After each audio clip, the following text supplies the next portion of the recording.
There is nothing worse than pouring a beautiful concrete slab only to ruin the edges when you pull the forms off. Here's the problem. Dry wood acts like a sponge. It sucks the moisture right out of the wet concrete. Now, some old school guys will tell you to wipe used motor oil or cooking spray on the boards. Don't do it. It leaves ugly yellow stains and ruins any chance of applying a concrete sealer later. The correct way? You need a commercial concrete form release agent.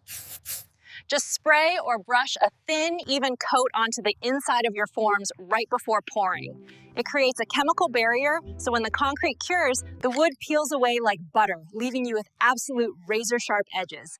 Check the link in the description for the exact release oil I use, and read the full step-by-step guide on my blog, gardenfrontier.com, and thank you for watching this video.